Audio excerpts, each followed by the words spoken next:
An overcast Friday afternoon in Roscoe Village, Chicago, as the Lane Tech champions go for a season sweep of the Payton Grizzlies in a big Jackie Robinson North Conference matchup as the Lane Tech champions look to keep pace atop the standings with just 1 week to go in the regular season. Thank you so much for joining us. My name's Alex Burstein in the booth here at Kerrywood Field. It's a little chilly, but nice weather other than that here in Chicago for tonight's matchup. Lane Tech handled the Grizzlies pretty easily, 8-3 in 7 innings on Wednesday. We'll see what they can do here tonight. Taking them out for the champions, it will be the junior Jack Davis making another start here tonight for Lane Tech. Olin Hemingway, one of the more experienced players on this Grizzlies squad, takes the mound for this Payton team, who is really wanting to win as they chase after trying to stay in the Jackie Robinson North Conference for another year. Lane Tech, meanwhile, still has their 1-game lead atop the Jackie Robinson North Conference. However, one loss makes it a whole different ball game. Champions should still have a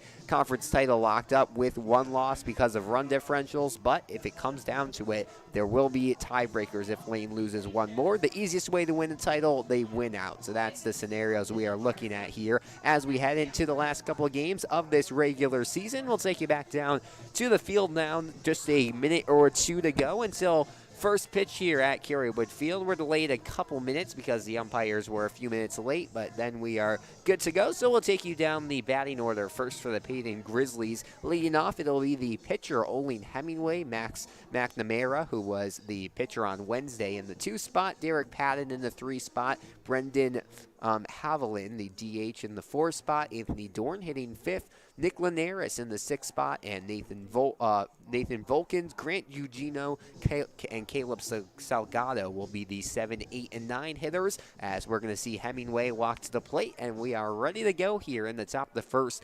Payton looking to earn a series split. Lane Tech looking to win another series here in conference play. Thank you so much for joining us. Alex Burson on the call, Jack Davis on the mound, and here comes the 0-0 pitch. Davis winds up a fastball to the inside of the zone, and he'll get ahead in the count early, 0-1.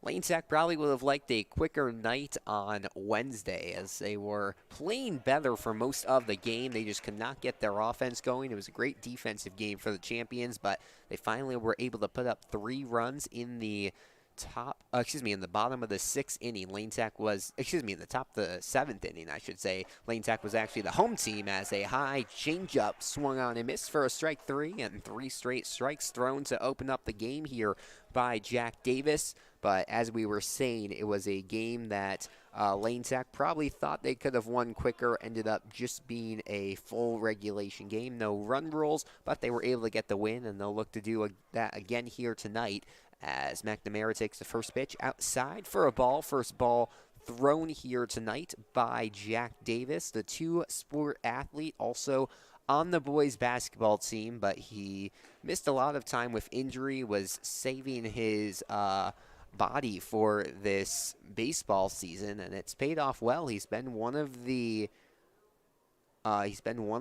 better starters this year for the champions, pretty much in that 4 or 5 spot, as that pitch gets in there for a strike, and we'll go to a 2-1 count. Lane Tech's had a kind of quiet week compared to what we saw last week when they had 5 or 6 straight games scheduled, as this one fouled back, and we'll go to a 2-2 count. Davis looking for a quick 1-2 punch here to start off inning number 1. The 2-2. Hit high towards the left side. Louis Dershin chasing after it in fair territory. He loses his hat, but will just miss it as the ball moved a little bit to the right at the end, so he can't get that one, but we'll keep it even at a 2-2 count. The lights are on for tonight's game. It's cloudy out, not pretty bright with the sun, but they decided to put the lights on for the start of the game, so that's where things will stand as McNamara steps back into the box with a 2-2 count here in the top of the first inning. No runners on, 1 away for the Grizzlies as Davis fires up. This one chopped towards right field, foul. And staying alive here at the plate is going to be McNamara. as we mentioned, McNamara had a pretty solid game, gave up 4 earned runs against the champions on Wednesday, but it was not a bad pitching performance at all. He's pretty much the ace for this squad as the 2-2 fouled back, and will do it for a 4th straight time. Really staying alive here in the second batter face for Davis. This is not what you want if you're a pitcher, kind of running up the pitch count early on the junior right-handed pitcher. Will do the 2-2, and it misses inside. So patience pays off, and now a full count's about to be offered to McNamara. Davis pitching for the 2nd time in a week. He pitched against Whitney Young last Friday. As this one hit down the line and will go foul. Gave up a couple of runs in that one, but overall was a good game for the junior.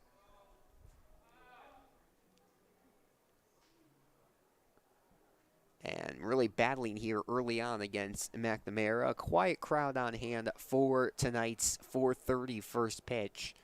This is the game where Lane Tech is officially the home team. This game was played at Kerrywood Field on Wednesday. However, Lane Tech was the away team as the 3-2 offering misses high and away, and a long at-bat. Let's do the math there. That was, I think, at least 8 pitches offered to McNamara. Ends up with a walk. So it's a leadoff strikeout and then a walk on the second batter faced here for Davis. And looking to advance the runner is going to be the sophomore standout for this team, possibly the best player on this team, Derek Payton. I honestly was expecting that we'd see him pitch tonight. He was one of the better pitchers for the Grizzlies a year ago, pitched in the regional semifinal against Washington, a game that the Grizzlies won, but that did not happen. Instead, they give the mound to the experienced Hemingway, who we saw strike out to start off the day. As pickoff attempt over there, the first will not get there in time. 1-0 still the count to Payton. I mentioned the Grizzlies just mustered 3 runs, and they really did not threat that much. They had a couple of big innings where they scored those 3 runs as this ball gets away from Borgren. And with that, we'll take you around the diamond for the champions here in the top of the first. Jack Davis pitching tonight, as mentioned, with Zach Joshua catching for him. Ethan Borgren takes back the first base role, and Teo Greco moves back to second. Adam Kunvitsky at short, and Louis Derishin at third. The outfield, Henry Murray in left, Josh Katz in center field, and Carson Berg in right field. So there was a couple of changes on Monday. Berg was in center field, Borgren was in right, Jack Sir was at first, Teo Greco at short, Tyler Trapp at second, and Adam Kunvitsky was a relief pitcher. But the champions moved back to their more normal lineup here tonight, and that's how we will get to the starting 9 we have for the champions tonight. Seeing a bunch of straight balls thrown here. That's going to be 4 straight, but it's broken up by a nice changeup to move the count to a 2-1 here on Payton. Grizzlies searching for win number 4 on the year. They enter tonight with a 4-13 record, 2-8 in conference play. And we mentioned they are battling right now to stay in the Jackie Robinson North for another year. Entering tonight, they stood near the bottom of the conference. Amundson's been struggling. Seems like they're going to be a lock. As runner takes from second, Joshua cannot pick up the ball. It goes for a strike. However, safely in the scoring position here is going to be Max McNamara, still with just 1 away here in the top of the first.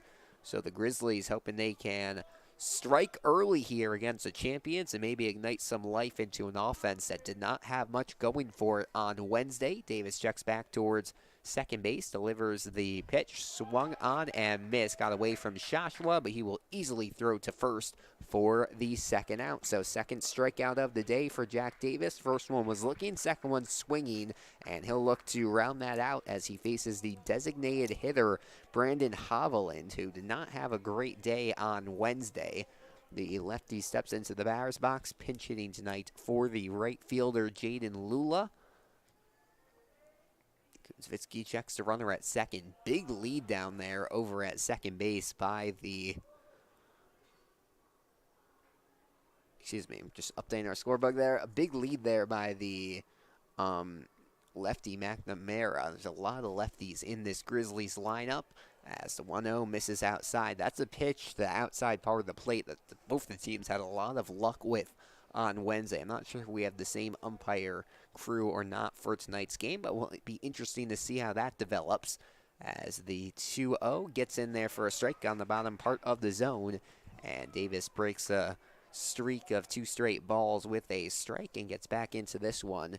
On deck, it'll be the catcher, Anthony Dorn. Nick Linares waits on the on deck, waits in the hole for the Grizzlies, as now Davis does find that outside the plate and goes from a 2-0 quickly to a 2-2. And trying to get out of this inning with 3 strikeouts would be a nice start for the junior. Big lead at second, being checked by Kunzvitsky, the 2-2 offering. Hit softly towards first. Borgren scoops it. It's going to run it himself and gets the out at first base. So the Grizzlies reach 1, but they can't punch him in. It's 0-0 as we head to the bottom of the first. You're watching Lane Tech Baseball here on the Lane Tech Athletics YouTube channel.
We head to the bottom of the first here at Carywood Field, 0-0. Your score between the Payton Grizzlies and the Lane Tech champions. Teo Greco will lead us off here in the second half inning of play. Behind him, Josh Katz, Louis Darishan, Ethan Borgren in the 2 through 4 spots. Zach Shasho and Henry Murray hit 5th and 6th, and Tyler Trapp, Carson Berg, and Adam Kunzvitsky are 7, 8, and 9. As Greco steps into the box, went 2 for 4, batting .500 on Wednesday. So a nice game for him after a couple of lower offensive output games from the sophomore. But we've talked about this a lot this season. He has just been so impressive this year for the champions, as the 1-0 misses inside. Taking the mound tonight for the Grizzlies will be Olin Hemingway, the captain for this Grizzlies squad, and he'll throw 3 straight balls to start off this at bat, so not the ideal start here for the right-hander.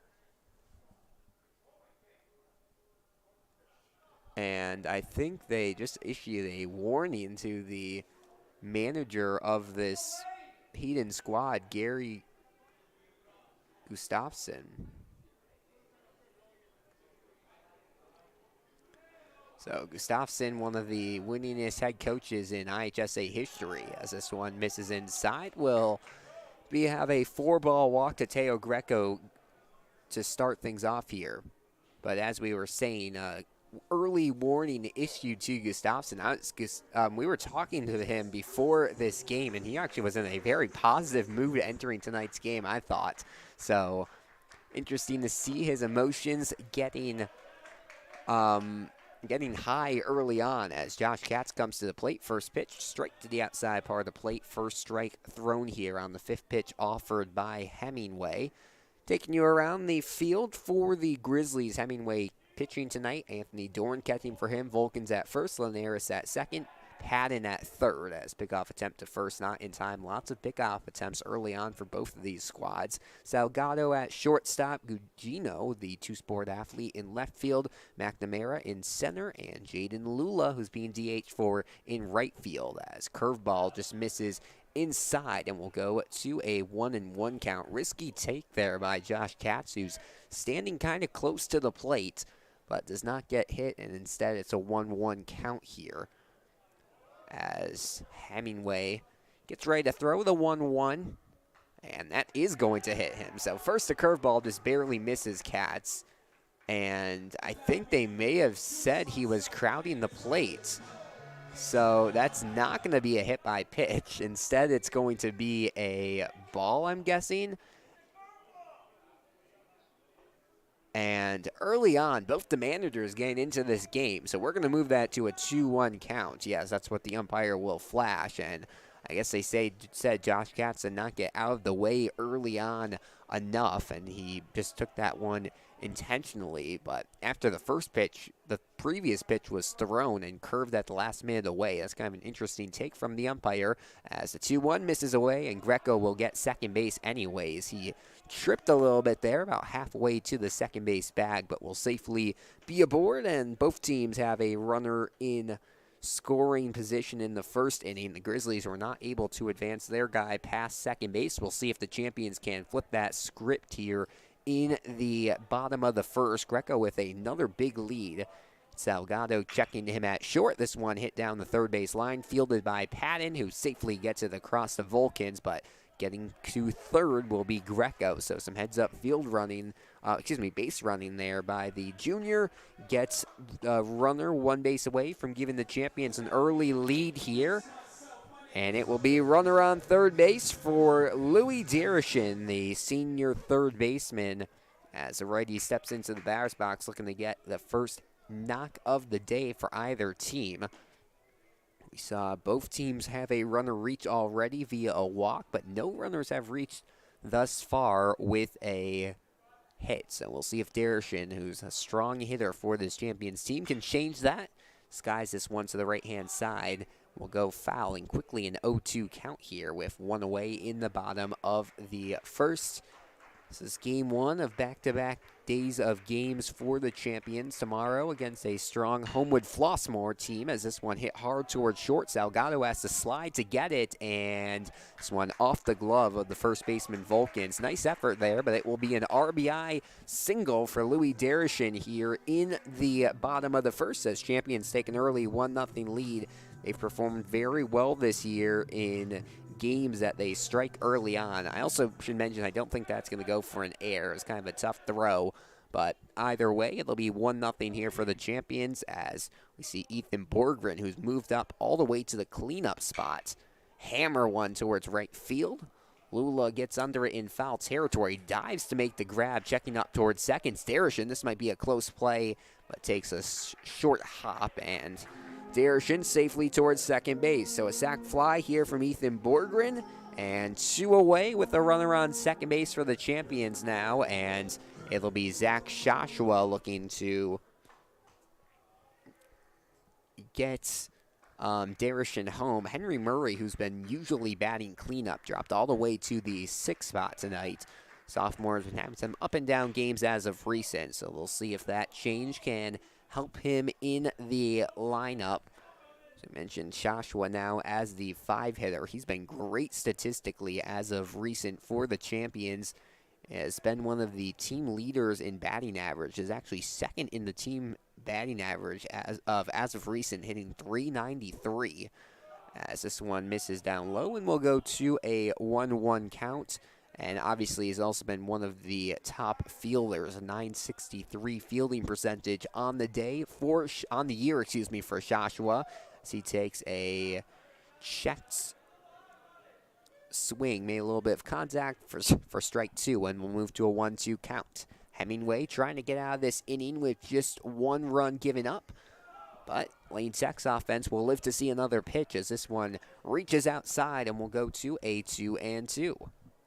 Darshan takes the lead at second. Salgado not really checking him, so Darshan free to take as much of a lead as he wants. The pitch hit high towards right center field. This will be a tough run for McNamara. He's rushing over, and it will end up being the right fielder, Lula, with his second catch of the inning. But the champions strike first.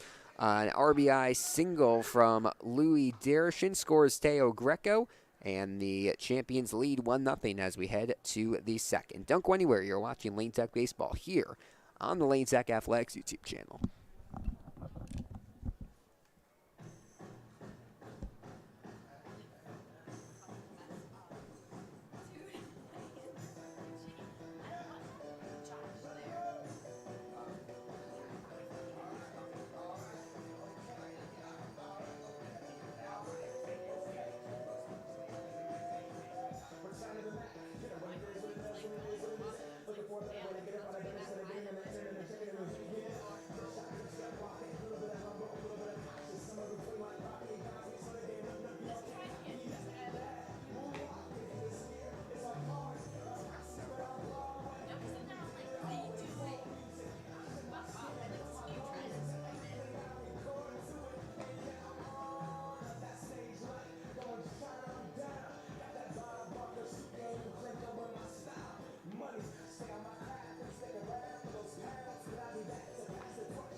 We head to the top of the second here. Champions strike first in the last half inning. We'll see if the Grizzlies can respond here. It's 1-0 Lane Tech as we enter the top of the second. The 5, 6, and 7 hitters due up here for the Grizzlies, that being Anthony Dorn, Nick Linares, and Nathan Volkins, as Jack Davis enters his second inning of work here for the champions. First pitch gets in there for a strike, and we'll go to a 1-0 here quickly on Dorn, who's been a pretty consistent catcher for now 2 years for this Grizzlies squad. This Payton team last year had a lot of success. We talked about this a little bit on Wednesday, but they finished third in the Jackie Robinson North Conference. They won a regional title, made it to the quarterfinals of the city playoffs, so a lot was going right, but then they just got hit by the graduation bug. Graduated 3 all-conference players, 2 all-city players, as a swing-and-a-miss strike 3 here for Dorn. That's the third strikeout of the day by Jack Davis.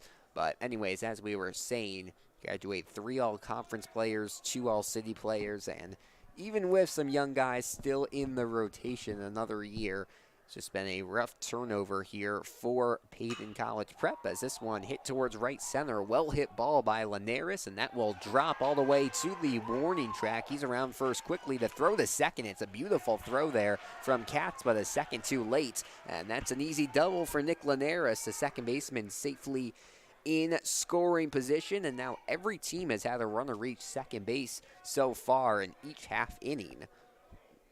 Only difference was last in the top half of the first. The Grizzlies did it. It was McNamara. However, he did not advance past second. When the champions did it in the first with Teo Greco, they were able to score him. So that's the difference in the game right now, as first pitch goes for a strike here to the 7-hitter Nathan Volkins. kind of similar lineup. A couple of changes for the Grizzlies in game 2 of this series. Mostly it just changes with, well, first they had a freshman starting at short on Wednesday. It was not even on the lineup. Tonight it's back to Salgado at short. And then the other key change is McNamara gets the start in the outfield. He was starting as pitcher, as 2 straight balls thrown here by Davis after getting a leadoff strike. And we'll go to a 2-1 count on Vulcans, trying to advance his teammate over there at second base, Adam Kunzvitsky, checking him not super tight, but a little bit holding him to the bag. We've seen Davis throw the first, not thrown the second yet today, as Joshua, beautiful frame there, and we'll move to a 2-2 count.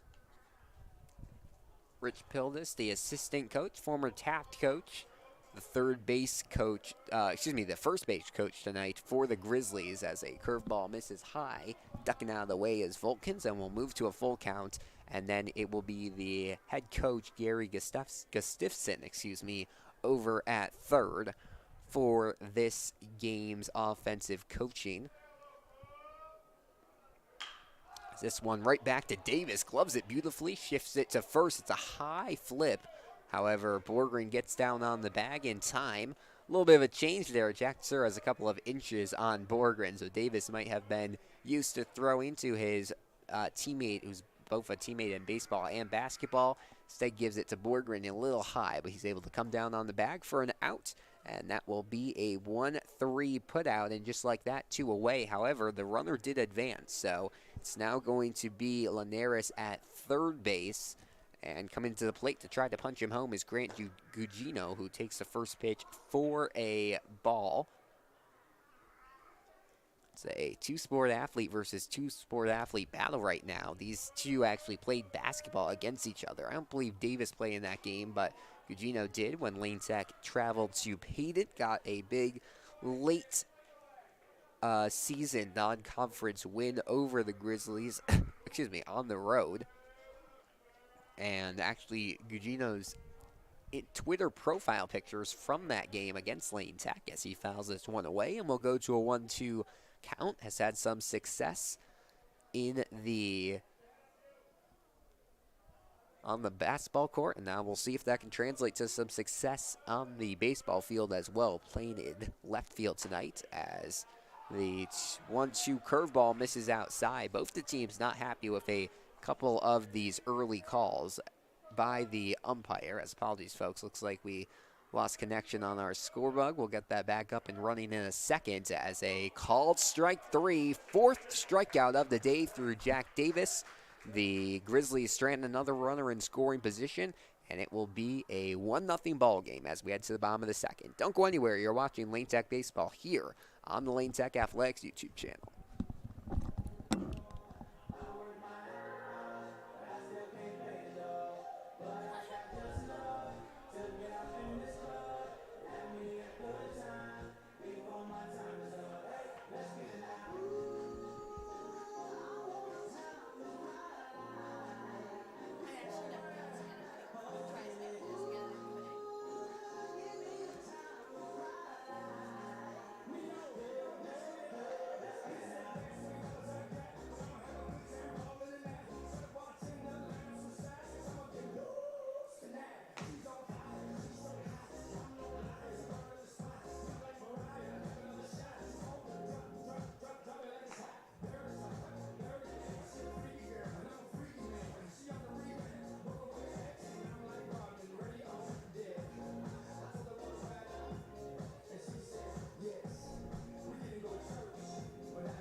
We head to the bottom of the second here, 1-0 lead. Henry Murray set to lead off from the lefty's batter's box, facing off against the righty Hemingway.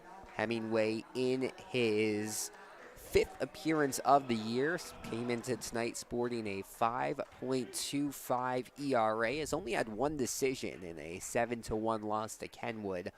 Also pitched against St. Ignatius, Ogden, and Taft as first pitch misses outside. And we'll move to a 1-0 count on the sophomore switch hitting Henry Murray. That one almost went to a out, as I think that went above the shoulders of Murray before almost dropping into the glove of the catcher Dorn, but it moves away and will even it out at a 1-1 count. And this pitch misses a little outside, so it seems like Hemingway experimenting with a couple of different pitches here, but as a result has had a couple of wild ones as a 2-1 just misses outside. We talked about Gustafson, the manager for the Grizzlies, had a word with the umpire and got a warning in the first inning as Murray hits this one towards right field, and he just broke his metal bat. That is something you do not see often, or did it break? It looked like something flew off of it. We'll see if they have to pick something off of the field or not. Checking the bat out there. You don't see that a lot with the metal bats, but either way, it'll be a single here to lead off the second inning, and the Champions have the leadoff man aboard for the second straight half inning. And we'll see what Tyler Trapp, who had a very, very good game one of this series, can do from the DH spot tonight. Played at second base on Wednesday, but they move him back to his usual DH spot as Teo Greco takes back the second base spot here tonight. But it was really his offense that shined on Wednesday. He reached 4 times, went 3 for 4, reached once via fielder's choice, had a run, his 18th of the season, and Trapp, who had a couple of quiet games a few weeks ago, has really been heating it up recently as this one skied towards center field. Should be playable for McNamara, who will make the grab, and an F8 here for the for the first out of the inning. So one away for Carson Berg, team leader in triples. He's also had a lot of RBIs this season, and we'll see what the right fielder can do. He is also a player who shifted positions from Wednesday's game, went from playing at center field for the first time all year over to right field. This one curves in for a strike. We'll move to a 0-1 count. It's a very busy center fielders depth chart right now for the Champions. Jack Pelican kind of started off the year as the number 1, as this one will take 2 bounces, bobbled by Salgado. They get the out at first, almost get the out at second, but it just missed there by Vulcans. So it'll be a 4-6 fielder's choice reach here for Carson Berg, and that will mean 2 away now with 1 on for the Champions. So looks like Lane Shack possibly going to squander another opportunity of having a run around. We shouldn't say another one. They did leave Louis Dershin at second in the first, so this would be the second runner left at base unless Kunzvitsky can do something about it. This one, 2 hops towards third. Patton gets it across the diamond in time, and a quick bottom of the second. Still 1-0 Champions lead as we head to the top of the third. Don't go anywhere. You're watching Lane Tech Baseball here on the Lane Tech Athletics YouTube channel.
We head to the top of the third here at Kerrywood Field. Still a 1-0 lead for the Lane Tech champions, and that we'll see if they can keep that up as Jack Davis enters his third inning of action. He's been excellent so far on the mound.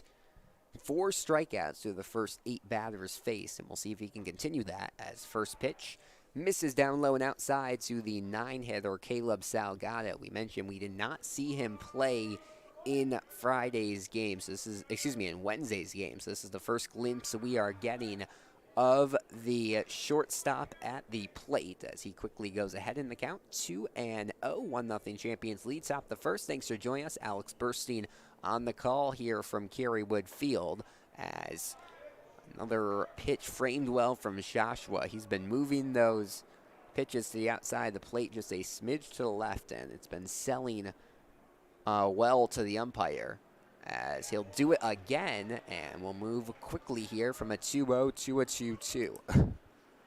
The pitcher and one hitter, Olin Hemingway, waits patiently on deck. And he'll have to wait one more pitch. It looked like the umpire was maybe going to do a dramatic strike 3 call, but instead just lets it go for a ball, and it will be a 3-2 now to the freshman starting on varsity. The pitch, check back, we'll do it again. You really do not see a lot of freshmen starting no matter where you're going, but especially in the public league. A couple of teams you'll see, but it seems like in the public league, really, they tend to focus on the upperclassmen as a called strike 3. That's going to be the 3rd backwards K of the day, the 5th overall for Jack Davis, and the junior still heating up here on a beautiful Friday in Roscoe Village, and we'll see if he can do it again, second time through the lineup as the leadoff man, Olin Hemingway, comes to the plate. The Grizzlies, we mentioned, chasing after their 4th win of the year and their 3rd in conference play. They come into tonight 3-13, 2-8 in conference as first pitch misses low to Hemingway. It was 3 straight strikes to bring him up in the first inning of action.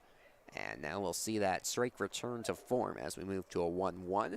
The standings as we enter this final 3rd to last game of the conference slate for the champions. They stay in first place with a 10-1 record. Von Steuben a game and a half back at 8-2. Ogden International at 6-3. Taft at 5-5.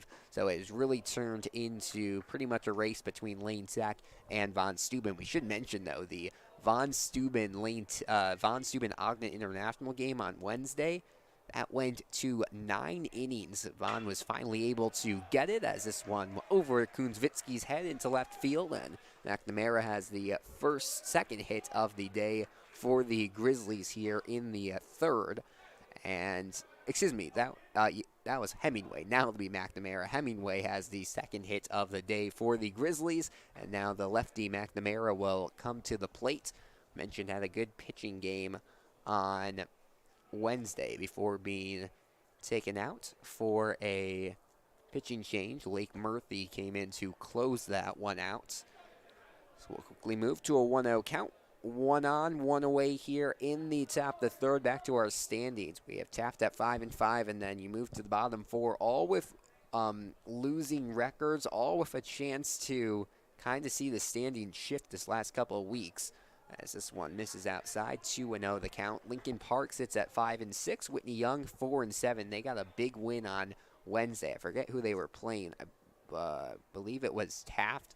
And because they have that victory, they're now 2 games up on the Grizzlies. As this one called for a strike, and we'll move to a 2-1 count. So Whitney Young at 4-7, Payton College Prep at 2-8, and Amundsen at 1-9. So the Grizzlies will have to score a lot of runs and win at least 2 of their final 3 games to even have a chance at staying in the Jackie Robinson North Conference for another year. And then at the bottom of the conference, Amundsen at 1-9. They have been eliminated, I believe, from contention of staying in the Jackie Robinson North for another year. So they'll be moving down after their first season here in the Public League's Top North Conference. As this one fouled away from McNamara, and we'll go all the way to a full count now, 3-2. Your 4 conference pairings for tonight: Ogden International at Von Steuben, Payton at Lane, obviously Whitney Young at Taft, and Amundsen at Lincoln Park. So all 8 of the conference teams in action, and we haven't really had any bad weather in the last couple of days. So as a result, that means all the games are going to happen as this one gets away from Borgren, and sliding safely in the second will be Hemingway. So with one away and a runner, a good hitter at home plate, I should say, the Grizzlies have a runner in scoring position. And this just turned into an even more important full count pitch from Jack Davis. The pitch hit towards right field, liner towards Borgren, has to dive in to make it. There will be a throw to third. It's a dime from Borgren, however, bounces a little to the right of the bag and safely into third. Will be a Hemingway. So we saw last inning the Grizzlies had a runner reach third base. They were not able to punch him in. We'll see if the same fate awaits them this time, as it will be Hemingway at third and Derek Payton, who struck out his first time up at home plate with 2 away here in the top of the third. Grizzlies looking to get back that run they gave up in the bottom of the first. It's the only run action we have seen so far out of either of these teams, as a sophomore awaits the 0-1. Couple fans still filing into the ballpark for tonight's game. It's been small crowds mostly at Kerrywood Field this year. Not a lot of big rivalry games at home for the champions this year, but that usually changes as the playoffs come around, as curveball gets in there in the middle of the zone, and we'll go to a 1-2 count.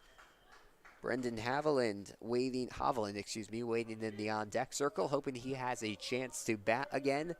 Jack Davis looking for his 6th strikeout, and it's one a little wild, so we'll do the 2-2.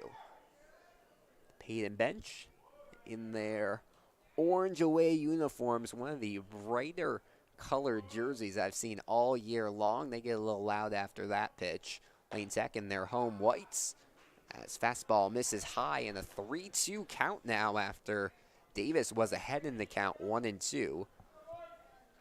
A walk would mean runners on the corners with 2 away, and the DH coming up to bat. But instead it will be a strikeout. Number 6 on the day for Jack Davis, and the and the Grizzlies strand another runner. 3rd straight inning they strand a runner in scoring position. We'll head to the bottom of the 3rd. It's the Champions 1, the Grizzlies 0. You're watching Lane Tech Baseball here on the Lane Tech Athletics YouTube channel.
We head to the bottom of the third. Champions scored in the bottom of the first, but the offense has been quiet since. We'll see if they can change that with the top of the lineup due up here in the top of the third. That means, in the bottom of the third. That means it'll be Teo Greco, Josh Katz, and Louis Darishin, all guaranteed swings here in the bottom of the third inning as first pitch misses low.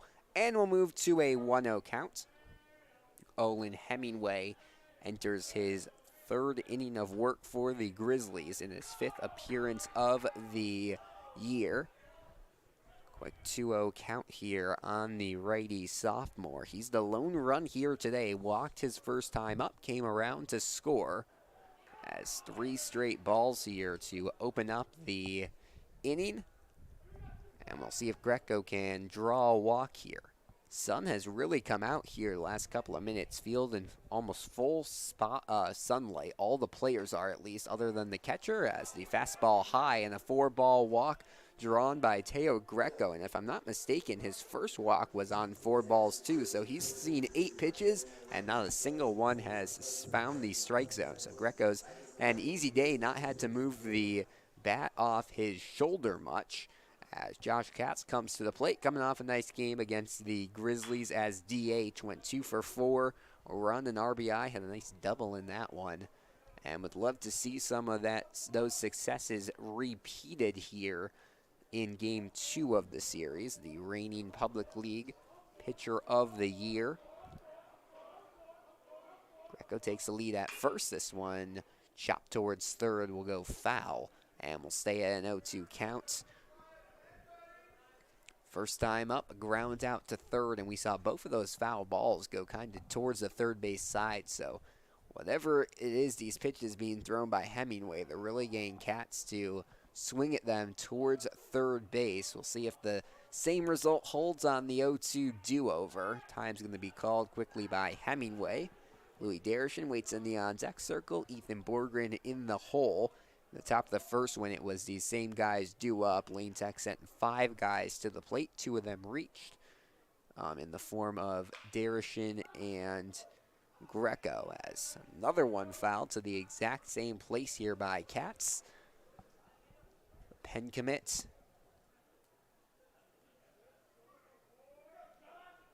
Readies for the 0-2 from Hemingway.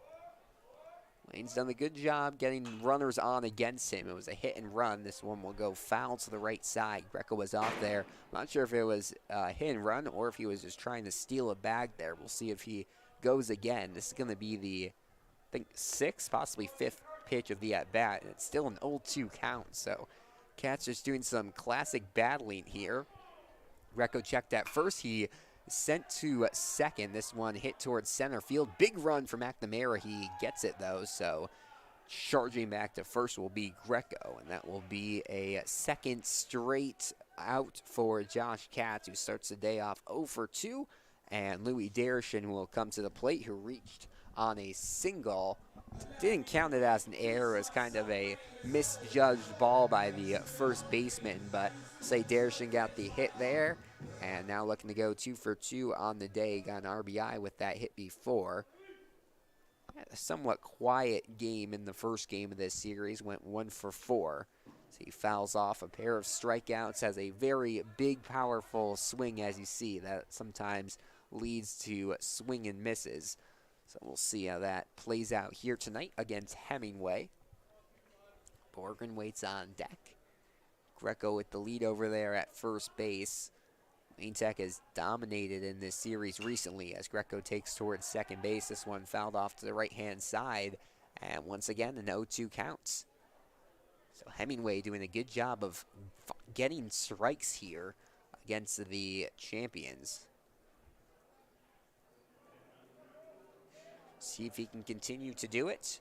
Lane looking for some insurance for their pitcher, Jack Davis, who's looked great so far, but has had to pitch every inning with either a tie game or just a 1-run lead. So obviously as a pitcher, you want to have some more insurance than that. We'll see if Lane Tech's offense can get that going. As Darishin awaits the 1-2. We'll have to wait a little bit longer as checkoff attempt to first base not in time. I mentioned Homewood Flossmoor on their horizon tomorrow at 1 p.m. for the champions. Not a doubleheader like most Saturday games. That's just going to be one game.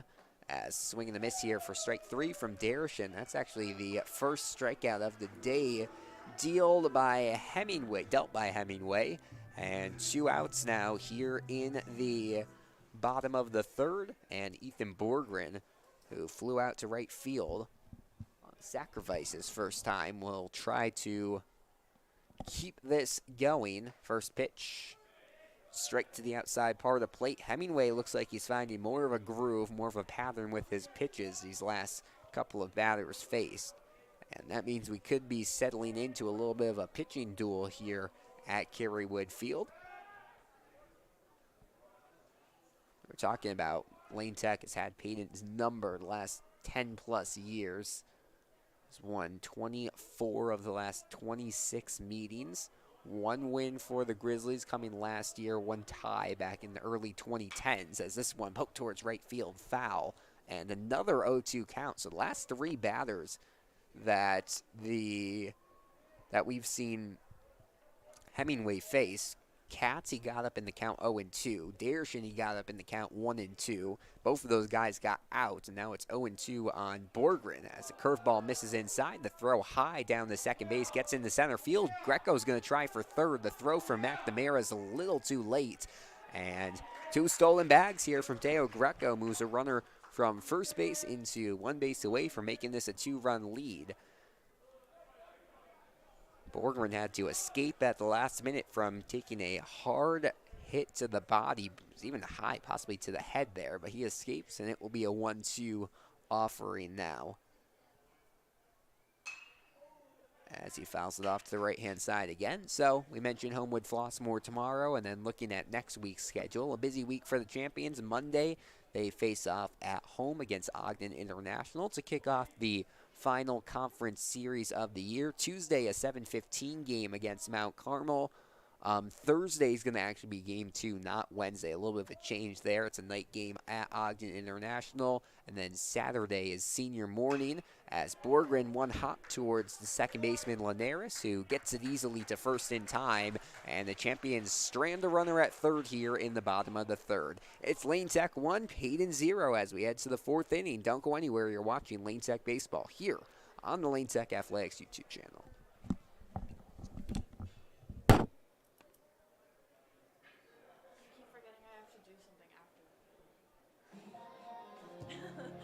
Like, I'll be like, oh, finally, I don't have to play the walk-up song. I'm like, wait.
We head to the top of the 4th here at Kerrywood Field. Still a 1-0 ball game. Both the teams have stranded their fair number of runners in scoring position. It's been 2 for the champions stranded in scoring position. And listen to this. In the 1st inning, the Grizzlies stranded a runner at second. That would have given them an early lead. And then while attempting to tie the game up in the 2nd and the 3rd, they stranded a runner at 3rd base both innings. because Jack Davis has just been great with runners on here, and he'll try to continue that here in the top of the fourth as first pitch goes for a ball here to the four-hitter, Brendan Haviland. Grounded out to the first baseman his first time up, and his second time up going to be a routine fly ball. Katz handles it easily for an F8 here, and one up, one down quickly here in the top of inning number 4. 5:27 local time here in Roscoe Village, Chicago. It's a 4:30 first pitch for tonight's game. It'll be a 1 p.m. matinee matchup for the champions tomorrow night as Anthony Dorn comes to the plate. It's been good behind home plate. This time he'll move it to Kunzvitsky, who has a tough throw. He skipped that one to Borgren there, and an infield single here for Anthony Dorn. We were about to say he struck out his first time, but makes up for it with a well-placed ball to the middle of the infield. Probably Greco was a little bit closer there, but Kunzvitsky slid into the ball and just did not have the balance to get it to first base. And now they'll be 1-on-1 away in the fourth, as Payton continues to try to break into this 1-0 lead. Nick Linares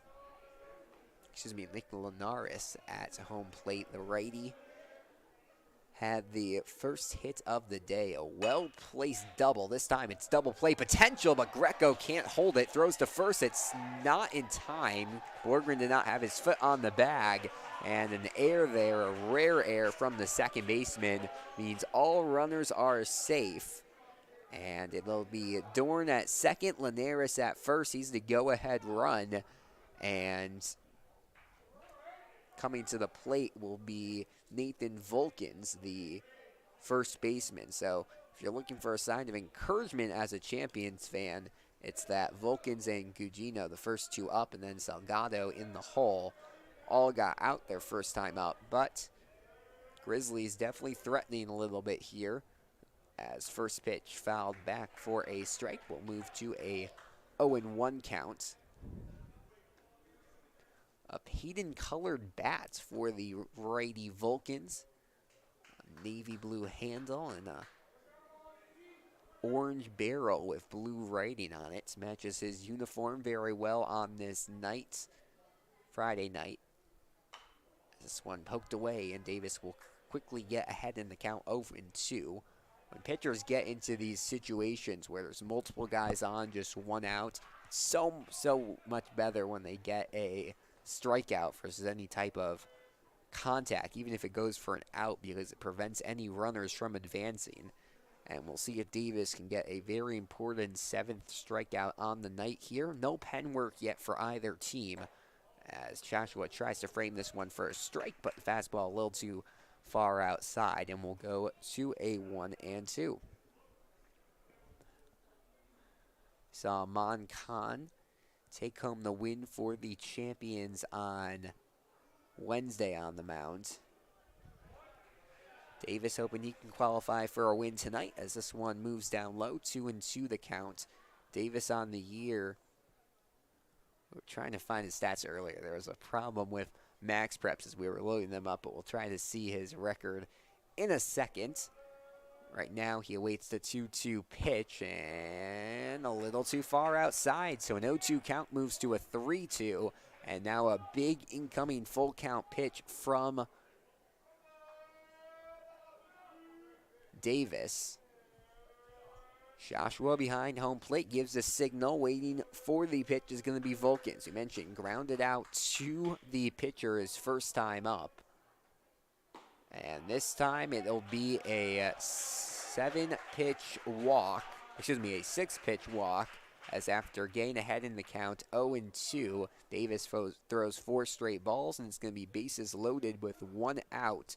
So he got the leadoff fly out, but since then a single off an error, and now a walk. Really look back to that misplayed ball by Teo Greco that could have ended the inning, and instead now a much different situation as the Grizzlies look to get back in this one. It'll be Vulcans at first, Linares at second, Anthony Dorn at third. We did just get Davis's stats on the year. He is 1-0, only got one official victory coming yesterday against, last Friday against Whitney Young. The others have been no decisions, so no losses, but pretty respectable 4.28 ERA in 5 starts. What you want to see out of a young ball player like this, and now he's going to have to work through some adversity. That was the pitching coach Henry Schuma, who came out to have a quick word with the righty, and we'll see if a big out can be taken here against, looks like we may have a change in the batting order. Augie Ruff at home plate right now, so I'm not sure if this is a pinch hitter or if there was a positional change. He's going to show bunt. First pitch gets in there for a strike. Ruff actually had a really good game, hit a triple against Lane Tech on Wednesday, and also either had a double or a single, but at least a couple of hits for Ruff the last time up. We'll see what you can do here in place of Gugino in the fourth.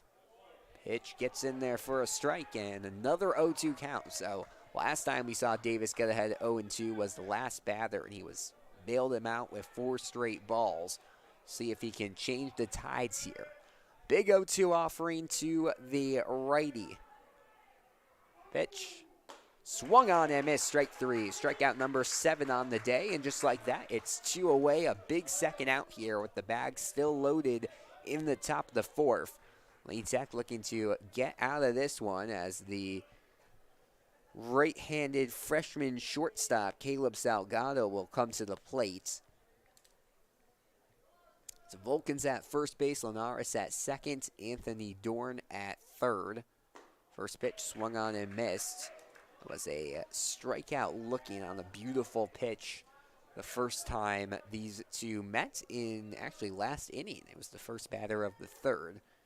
And that's how you know this Grizzlies offense has gotten going a little bit better. As strike to the outside, power to the plate, 2 quick strikes here. And Davis ahead to 0-2 for the 3rd straight batter faced. Leads at all 3 of the bags. Davis looking for strikeout number 8 on the day. The leadoff man, Hemingway, waits on deck. The 0-2, swung on and missed. Strike 3. Just takes 3 strikes to get out of this one. 8 strikeouts, 2 in every inning for Jack Davis, and the Grizzlies strand the bases loaded. That is now, 5 runners stranded in scoring position through 4 innings of play. That's definitely going to be something the Grizzlies will be looking back at. So 1-0 champions halfway through this one. Don't go anywhere. You're watching Lane Tech Baseball here on the Lane Tech Athletics YouTube channel.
Halfway through this one, we head to the bottom of the 4th. Lane Tech's offense really has not gotten going yet. They scored 1 in the first, have been quiet since, but luckily they've been bailed out by some awesome defense by Lane Tech. They've allowed some reaches. Hasn't been a perfect game defensively by any means for Lane Tech, but when it has mattered most, the champions have gotten out of innings, and that's how they have a 1-0 lead. As first pitch inside for a ball, we'll move quickly to a 1-0 count here on Zach Shashua. Thanks for joining us. Alex Burstein on the call here from Kerrywood Field as a strike will be doled out here on the 1-0. Olin Hemingway in for a another inning of work here. Joshua watches this one fall into the strike zone, and he'll go down to a 1-2 count now. Waiting on deck, Henry Murray. Tyler Trapp in the hole. This one chopped down the third base line will go foul, and we will keep it at a 1-2 count. Beautiful night for baseball here on the north side of Chicago. It's been mostly in the upper 40s today as this one takes a couple of bounces and off the glove of the third baseman Payton, and aboard with a leadoff single is Zach Joshua. Lane Tech has had a leadoff guy reach every single inning. Teo Greco walk to start off the fourth, a single by Murray to start off the second, a walk by Greco to start off the third, and now a single by Joshua here to start off the fourth as Henry Murray will take to the batter's box for the first time here tonight. Excuse me, second time here tonight, still from that lefty's batter's box, as switch hitting sophomore still awaiting his first pitch. Joshua, it looks like there was a pinch runner there, probably Andrew Contreras, courtesy runner, excuse me, at first base, as first two pitches will miss outside here to Murray. Lane stranded a runner at third the last offensive inning they had. Teo Greco got around to third base but could not score. Lane hoping to change that here, and this could help Henry Murray towards center field, but nicely played positioning there for McNamara. He seems to be at the right place at the right time. Every single ball hit his way, and that means it'll be 1-on-1 away for Tyler Trapp here in the bottom of the fourth. Trapp, we mentioned, coming off a 3-for-4 day and one of his better offensive performances of the season. He's been hot in a couple of different games recently. Had a pair of doubles against Mundelein in a big win for the Champions a couple weeks ago. Had an opposite field home run against Whitney Young a week ago today.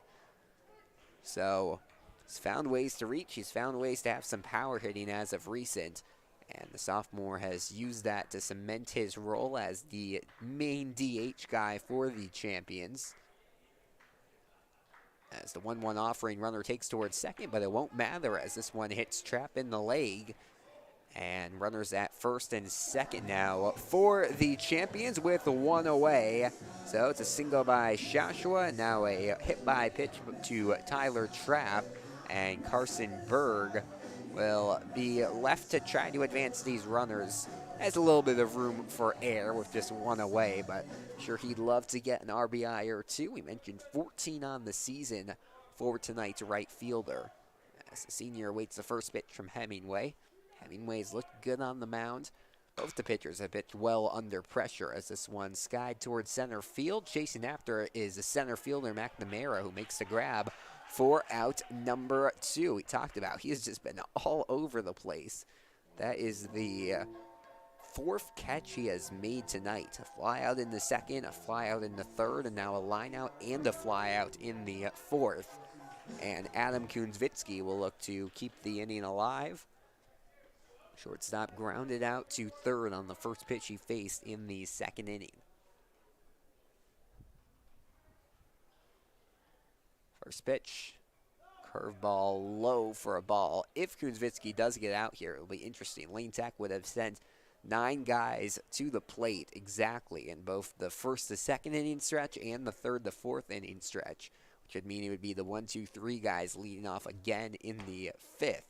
As this pitch looked a little far outside, but the umpire will call it a strike on the curveball, and we'll even it out at a 1-1 count. Runners take their leads at first and second base. Big lead there by Trapp, slightly smaller for Contreras there at second base, who's been the number 1 pinch runner this season for the Champions. He's been getting in almost every single game, once or twice, these last couple of matchups for Lane Tech. And we'll see if Kunzvitsky can advance him. The throw to third is wild, and this is going to be a 2-0 Champions lead solely off the bad throw there by Dorn. So Andrew Contreras comes home to score. It was a double steal attempt by the Champions, and that goes better than I think they ever could have imagined, as it'll be Tyler Trapp now at second base, and a 2-0 lead, 2-2 the count on Adam Kunzvitsky. But the Champions get a little bit of insurance here. This pitch misses down low, and a 1-2 count here quickly moves to a 2-2, and jogging out quickly to the mound is going to be Gary Gustafson, the Payton head coach. I can't tell if he's taking the mound ball or not. No, it looks like he's just going to stay there to talk for a couple of minutes with a couple of seconds. That was a very quick mound visit with his right-handed pitcher.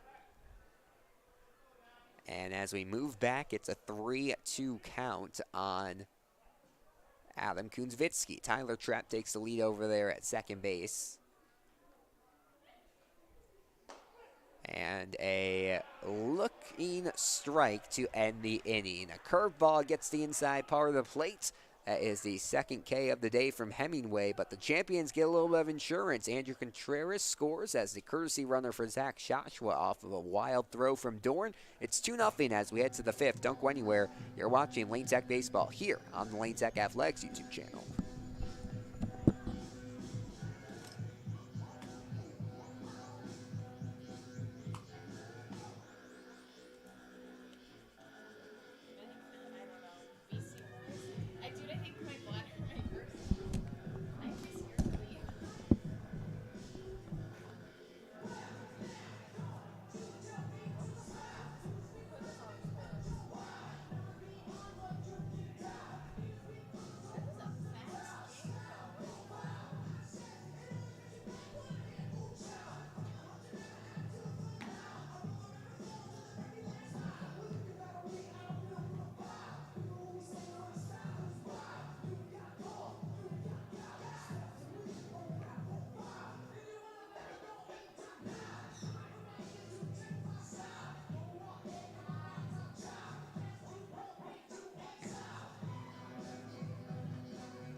We head to the fifth inning of play, 3 innings to go here at Kerrywood Field. Champions with a 2-0 lead now over the Payton College Prep Grizzlies, and it will be their 1, 2, and 3 hitters looking to get back into this one. Olin Hemingway, Max McNamara, and Derek Patton due up here for the Grizzlies as first pitch from Hemingway is going to go in foul territory. Borgren chasing after it, but that one flies into the bullpen. And as we look over there, it looks like there is some bullpen work for the Grizzlies. So we'll see if they keep in Hemingway for another inning, or if 4 innings is going to be the max for the right-hander, who's been good, but giving up a couple of base runners each inning thus far. I believe he's only one of the runs has been earned. As a strike call to the inside part of the plate. 2 strikes now here, top of the 5th inning. Thanks for joining us. Alex Burstein on the call here from Kerrywood Field. A 2-0 lead for the Lane Tech Champions over the Payton College Prep Grizzlies, as this one misses low to Hemingway. Hemingway on the day, 1 for 2. Singled in the third, came around to third base, but was stranded there. And then in the first inning, struck out looking. Davis looking to strike him out again. This time misses away, and we'll go to a 2-2.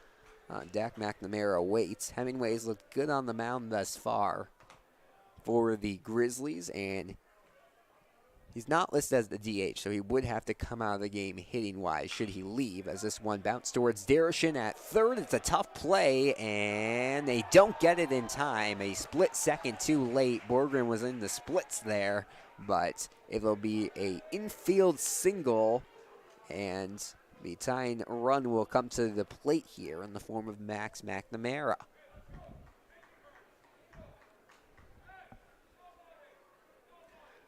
One of the team leaders in really all three categories you can think of. He's one of the top pitchers for this Grizzlies team, but also a very good fielder. We've talked about how busy he's been in center field, and he's also had a good bat here in the 2 spot for the Grizzlies behind Hemingway.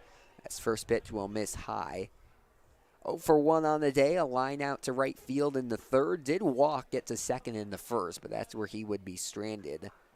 The Grizzlies have stranded runners in scoring positions in every inning thus far. This one misses inside. And we'll move to a 2-0 count on the senior. Really came onto the scene last year as one of the top pitchers in the Jackie Robinson North Conference as a junior.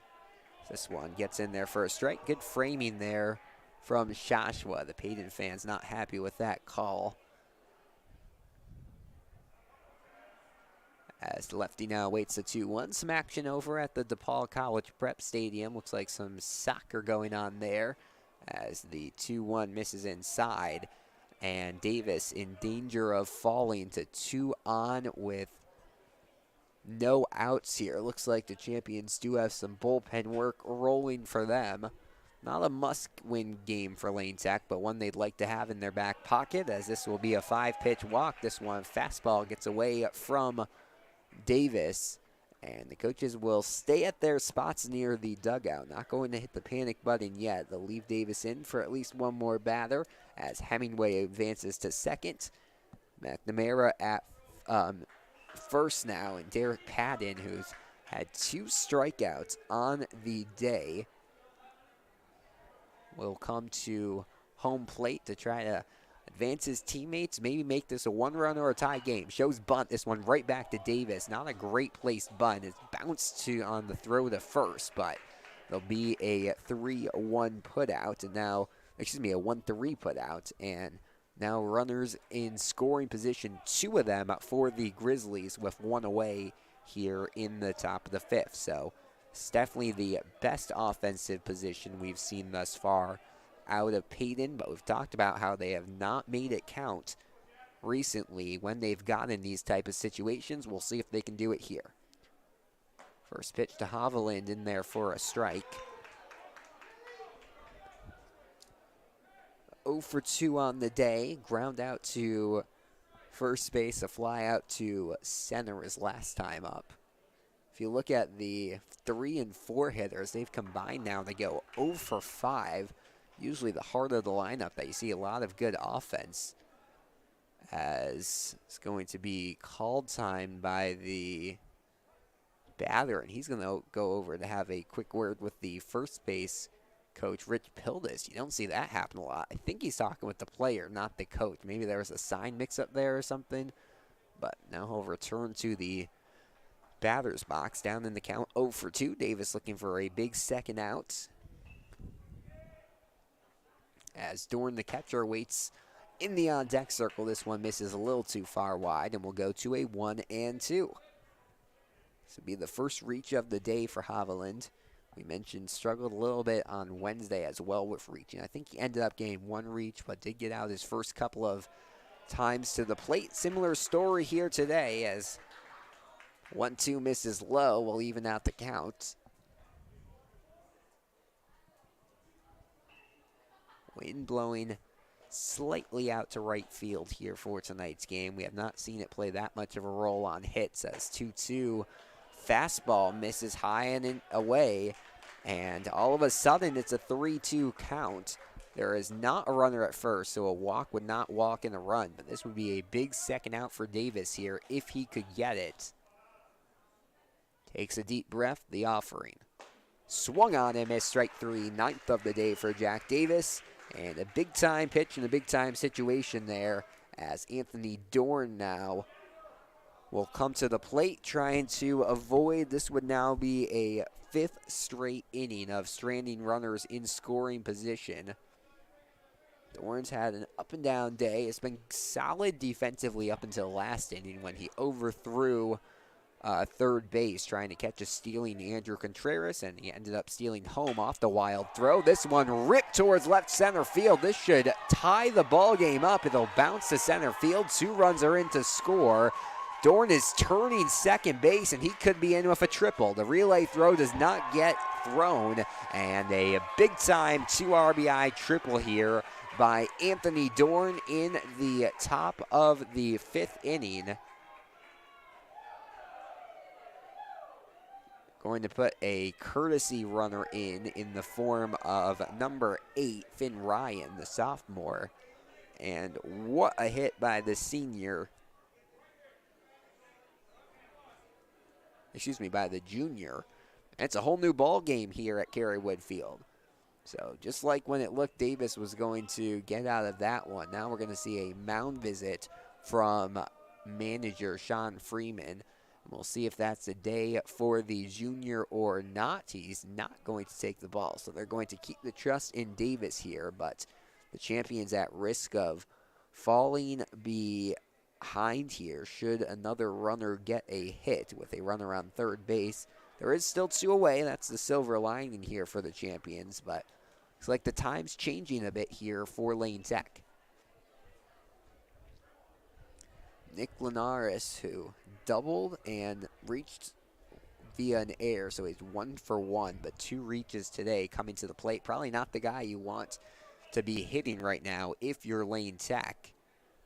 As first pitch hit over the head of Darishin into the left field gap, and that will be an RBI single. 3rd reach today, and the champions have taken the lead here, and looks like that's going to be the day for Jack Davis. So a very solid first 4 2/3 innings, but it comes apart quickly here in the 5th.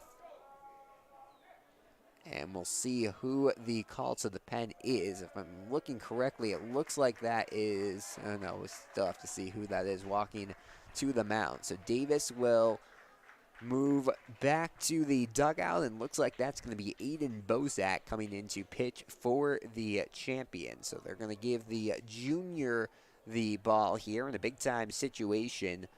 Now fouled behind 3-2. Runner on first base. Still 2 outs here in the 5th, but the pace and the feel of this game has definitely changed a little bit. As Bozak will take a couple of his warm-up pitches, and we'll take a quick break here. 3-2, Payton College Prep leads here in the top of the 5th. Don't go anywhere. You're watching Lane Tech Baseball here on the Lane Tech Athletics YouTube channel.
Aiden Bozak takes in as the first pitching change of the game here. He comes in after 4 2/3 innings pitched by Jack Davis. 2 earned runs, 3 runs given up, and a 3-2 lead now for the Grizzlies as Nathan Volkins comes to the plate. This is a wild throw to first base, and Nick Linares will be safely into second base.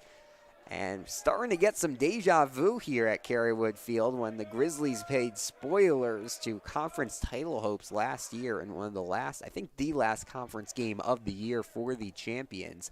Obviously a slightly different situation here with the champions having a game in hand versus the Panthers of Von Steuben, but something about this Grizzly team has just had Lane Tech's number the last couple of seasons. And even if you look back to Wednesday's game, the scoreboard at the end, 8-3 win for the champions, does not fully reflect that game. Lane Tech was only up by 1 or 2, and Grizzlies took the lead for a quick second, 3-2, like what we had here. So Payton competes well against his Lane Tech team, even if when you put these two teams on paper, it might not look like they would. Bouncer towards second. Greco gets it, and a 4-3 putout will end the inning. But big time play there by the Grizzlies, highlighted by a two-run triple by Anthony Dorn. He later comes in to score, and the Grizzlies have a 3-2 lead as we head to the bottom of the fifth. Don't go anywhere. You're watching Lane Tech Baseball here on the Lane Tech Athletics YouTube channel.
We head to the bottom of the fifth, a whole new ball game here as the Grizzlies take a 2-0 deficit and move it to a 3-2 lead. Teo Greco will lead us off here in the bottom of the fifth as Lane Tech now will have to play from behind for the first time tonight. Teo Greco, Josh Katz, and Louis Derishin due up here in the bottom half of the fifth. First pitch curveball hits the outside part of the zone, and we'll go to a 0-1 count here quickly on Greco, who's 0 for 2. He's 0 for 0 on the day.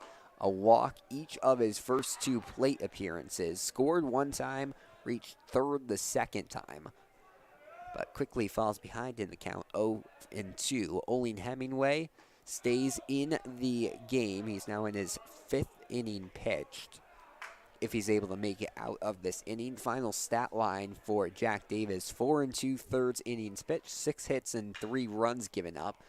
As this one skied towards left center field, and who other than Max McNamara making the grab out there in center for his 5th catch of the night.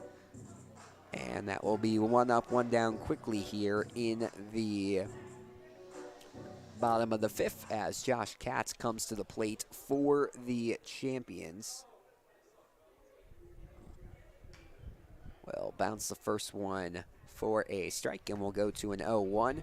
Saw Katz throw a beautiful complete game 3-hitter against the Whitney Young Dolphins on Monday, then was in the DH role on Wednesday, and now is back in the lineup, but as a center fielder on this Friday. So 3 games in 5 days. He's played a variety of roles. This time hit towards Payton at third, who quickly gets it across the diamond. I think the most impressive infielder this series for the Grizzlies has been Payton. He might have had 1 or 2 bad balls thrown in game 1, but overall, Lane Tech's been hitting them his way a lot, and he has been responding well, getting a lot of 5-3 putouts as Louis Derishin comes to the plate.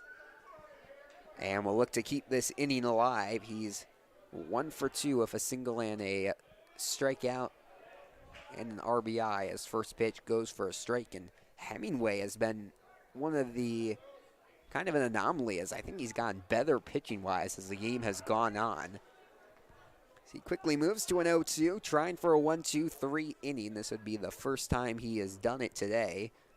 And And this one hit towards center field. Drifting back is McNamara, and this over his head will bounce into the oh, that's ground rule double. So it bounced over the fence in center field, which is hard to do because of how high the fences are here. But it'll be a ground rule double for Louis Dershin, and the Champions have the tying run aboard here, and more importantly, in scoring position in the bottom of the fifth. Ethan Borgren will come to the plate, trying to poke him home. 0 for 2 on the day, fly out to right field. 4-3 put out his second time up. But for someone with 22 RBIs on the year, seems like he's due for a hit here. This pitch misses outside. We'll go to a 1-0 here. Dershin did that damage on 0-2 pitch. Seems like a lot of his damage is done on 2-strike pitches this season at home. As the 1-0 misses low. Borgren, game 1 of this series, 0 for 3. Did reach once and was able to score a run, but he's yet to record a hit this series, 0 for 5. He'd love to break that here. Pitch. Gets contact, but it goes foul. So we'll move to a 2-1. 6:02 local time here in Roscoe Village, Chicago. Sun's still out here. Game 1 of a doubleheader here at Kerrywood Field. Lakeview will be in the second game here tonight. This one fouled back. I actually should look. I haven't been looking at the standings of the lower conferences here in the public league, but Lakeview obviously was a longtime member of the Jackie Robinson North Conference. They went down last season. And let's see how they're faring in conference play. They're 7-1, second in conference. Northside's actually first. They're a team that was not in the conference last year, but are looking to get back up as Borgren hits this towards left field. Going back is going to be the left fielder, Gugino, and this is off the fence. So Lane Tech quickly ties this one back up. Borgren double and back-to-back big hits for the Champions. Have this at a 3-3 ball game. That one originally off the bat did not look like it was going to travel as much as it did, but Gugino kind of kept on going back and ended up, I think, hitting off the fence. So that's deep out there to the left field fence, probably about 340 there for Borgren. And the bats coming alive when they need to for the Champions. 3-3 now your score. Still a runner at second base. And a chance for Zach Shoshua to give Lane Tech back the lead. First pitch swung on and missed. We'll go to an 0-1. He's 1 for 2 on the day. Singled his first time up. Pinch hitter courtesy runner Andrew Contreras came into the game and came home to score. This one bounced here from Hemingway, and looks like a little bit of nerves maybe setting in here for the senior pitcher. A 1-1. Misses high, and we'll go to a 2-1 here. Payton fans thought that one got into the strike zone, but the umpire says it's a little bit high. Borgren with a nice lead over there at second base. Checking him is the second baseman, Linares, but not a super aggressive check as this one hit towards center field. McNamara will take a couple steps to his right and make the grab. It's a 2-2 ball game as we head to the 6th inning of play. Don't go anywhere. You're watching Lane Tech Baseball here on the Lane Tech Athletics YouTube channel.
Might as well call the new ball game. Apologies, folks. We said 2-2. It's actually 3-3 as we enter the top of the sixth here at Kerrywood Field. 2 innings of regulation left, and we'll see which team can make up the run they need to take a lead here. It'll be Aiden Bozak entering his second inning of work. First pitch fouled off to the right-hand side on a bunt attempt here from the 8-hitter Grant Gugino. His middle name is Legacy, which I think is a very, very cool middle name to have as a baseball player. It's either a first last name or a middle name. On the roster, it does not have it, so I'm assuming it's a middle name, but very cool name for this young outfielder. He was pinch hit for, we can confirm now, in his last time up, but per IHSA rules, if he wants to stay in, he has to hit here, and it will be a 2-bouncer towards first, where Borgren easily retires him. So first out goes quickly here in the top of the sixth. Bozak on the mound. This is going to be his 7th appearance of the year. Has been one of the better relief pitchers this season for the champions. 6.2 innings pitched, has given up 4 runs, all earned. That's good for a 4.2 ERA as this one bounced to Kunzvitsky, and it will just take 1 pitch to retire Salgado here for the second out. And now 2 quick outs for the champions, who are looking to head to the bottom of the 6th with the chance to take the lead. But it'll be Bozak having to face off against the top of the lineup. His first 3 guys faced were the 7, 8, and 9 hitters. Much different story when you head to Olin Hemingway, the senior right-handed pitcher. But a beautiful curveball like that will not matter who's at the plate, as Hemingway watches a first pitch strike zoom by him, the 0-1. Same pitch, different result though, a little too far to the right, and will even out the count. Max McNamara waits on deck. Derek Patton in the hole. As nice framing there by Shashua. We'll move it to a 1-2 count. Hemingway on the day, 2 for 3, a pair of singles and a run. Struck out his first time up looking. See if he can get rung up for a second time. The 1-2 fouled off. We'll do it again. Wind looks like it's picked up a little bit there out in right field. So see if that has any sway on the game. Lane Tech with 2 towering doubles to tie this one up in the last half inning. As a beautiful pitch there from Bozak, but does not find its way into the strike zone. And we'll even it out at a 2-all count here in the top of the 6th. Batter waits on deck. Pitch inside. And Bozak, who got ahead in this count, 0-2, now has to work a big 3-2. We've seen damage done today with 2 outs, and it will be a called strike 3. Hemingway was already walking towards first base, but this time it's going to be a strikeout. So backwards K, 1-2-3 inning for the champions defense. We'll head to the bottom of inning number 6. Don't go anywhere. You're watching Lane Tech Baseball here on the Lane Tech Athletics YouTube channel.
So a bit of a surprise here. I assumed we was watching as Hemingway, after striking out, walked to the dugout and no one was moving, and I assumed they were going to put in a reliever, but no, it'll be Olin Hemingway in for a 6th inning of work as he tries to keep this a tie game. Henry Murray will lead things off here and will hit one off the glove of Hemingway, redirected to Payton. It'll be a tough play, and they get him.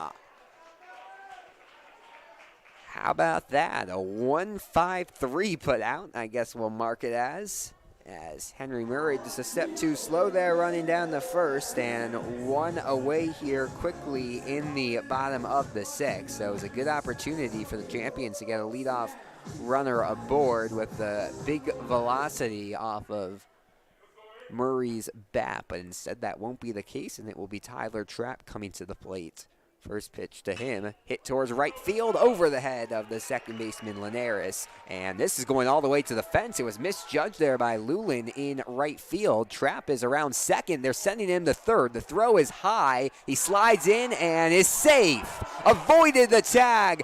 An excellent triple to right field for Tyler Trapp. Was not a super hard hit ball, but they trusted the speed of the sophomore, and Lane Tech one base away from moving this back to a 1-run lead. The manager, Grant Gustafson, is furious at the umpire there, but from our angle, the way it looked, the throw definitely beat out Trapp, but the way he slid, it was just over. It was a high throw to Payton there on the cutoff from Linares, and this ends up being a big-time hit for the sophomore. And the 8-hitter Carson Berg with a chance to punch in a 15th RBI on the season here. And this would be one of his biggest ones yet. Still one away. See if Lane Tech gets into using pinch hitters here. His first pitch misses low. We'll go to a 1-0 count. 3-3 ball game, bottom of the 6th inning here at Kerrywood Field. His first 2 pitches, one goes for a strike, one goes for a ball. I'm guessing the Payton bullpen must be pretty thin for tonight's game, because there's been one mound visit as this one hit towards center field will drop, and Lane Tech has the lead back. 15th RBI of the year for Carson Berg, and Tyler Trapp comes home with his 19th run of the year. And just like that, the Champions back on top 4-3. They're not going to use a pinch runner. It'll be, a pinch hitter. It'll be Adam Kunzwitsky coming to the plate. And a 4-3 lead for the Champions. And I lied. There is going to be a pinch hitter here. We'll see who it is as Sean Freeman walks to have a quick word with the umpire. It looks like if who was running to the bullpen was correct, it's going to be Jeffrey Cap here who will pinch hit. It's just the first pinch hit, which means Kunzwitsky will be allowed to stay in the game defensively in the top of the 7th. But wow, what a big time hit there by Tyler Trapp, and then Berg just poked that one towards center field. I want to go back to that Tyler Trapp triple, because the way it was hit and the way we looked at it, I thought it was just going to be a routine single. He stretches it into a double because it goes all the way to the fence, but a very risky but good call there by Sean Freeman to send Trapp to third, and it pays off very well as Jeffrey Cap will come to the plate. It's been off and on pinch hitter this year for the Champions. And we'll see if he can keep this inning going. One away, runner at first base, takes towards second. That's Berg, and he is safely in there. This one bounces past the shortstop, Salgado there. But they'll keep Berg at second base, and looks like the tide's starting to turn possibly for the Champions. Another runner in scoring position. That would add some insurance for sure. Pitch was outside, so we'll go for a ball, and we'll move to a 1-0 count. 6:16 local time here in Roscoe Village, Chicago. First game of 2 here tonight. This one bounces in the dirt, and we'll move it to a 2-0 count here quickly at Cap. Teo Greco waits in the on-deck circle. We top the lineup following this for the Champions as they look to break this one open. Been a low-scoring ball game. This is the inverse of the score of the score we saw last year. These two teams played here at Kerrywood Field. Well, they actually played both games here, but one of them was a 4-3 win for the Grizzlies. Tonight, the champions take a 4-3 lead into the bottom of the 6th. That's a 4-ball walk here for Jeffrey Cap, so the pinch hitter doesn't even have to move the bat off his shoulder. And it'll be Berg at second, Cap at first, and Teo Greco coming to the plate. Greco on the day, 0 for 1. Fly out to center field, but he's reached twice. Walked in the first inning, came around the score. At that point, it seemed like this might be a big offensive night for the champions. Didn't end up being quite that. He'll take the first pitch high for a ball. 5 straight balls now thrown by the righty Hemingway. There is some bullpen work for the Grizzlies, but they've mostly been trusting him. This one poked towards right center. This will drop. They're going to send Berg. The throw, there's not going to be a throw home, and a single here for Teo Greco, and looks like that might be the day for Hemingway. So that's going to be a 4th straight reach for the champions, and Lane Tech now has a 5-3 lead. This is their first multi-run lead of the ball game. And actually, no, Gustafson's not going to take the ball from Hemingway. So this is the second mound visit from the head coach. But they're going to keep their trust in him, actually, here. At least for the foreseeable future.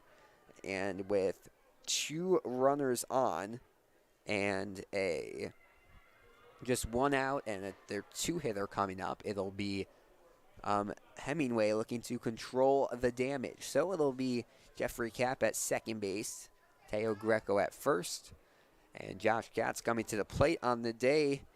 Katz struggled a little bit offensively. This has not been the case this season. He's been hitting, since Florida, I think he's hitting over 600. I mean, he's just been so hot at the plate this second half of the season. Looking at the whole season, not much has changed. He's hitting almost 450 on the year. But tonight, 0 for 3. Pair of ground outs to third and a fly out to center field. We'll see if he can change that here. Keep the offensive momentum going for the champions. Louis Dershin waits on deck for Lane Tech. Runners take their leads at first and second. First pitch low for a ball. We'll move to a 1-0 count. Someone's still throwing there in the bullpen for the Grizzlies. Not sure who they have available for tonight's game. Lake Murphy was the closer for 3 innings, so probably not him from Wednesday, as this one bounces away from Dorn there. But picks it up quickly and does not allow any of the runners to advance, and now it looks like we will see the pitching change. So they only give 2 pitches to Hemingway, and he will exit the game. We'll see if he moves into one of the defensive positions or not, but pretty good day for Hemingway. Loses a little bit of it late, and 2 earned runs moves us to a 5-3 ball game. And if I'm correct, looks like that might actually be Lake Murphy coming into the game.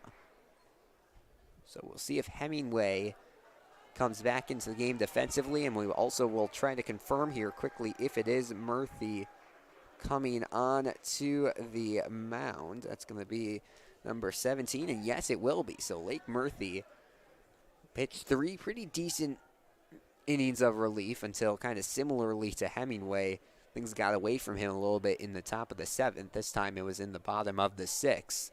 But it will be up to Murphy to try to keep this at a 2-run ball game as we head to the bottom of the 6th. Still 1 away, and they did this mid-batter, so a 2-0 count, as looks like Hemingway is going to move to the outfield.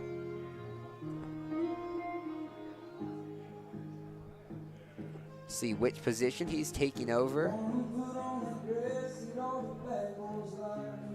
And we'll be back in just a second. Don't go anywhere. You're watching Lane Tech Baseball here on the Lane Tech Athletics YouTube channel.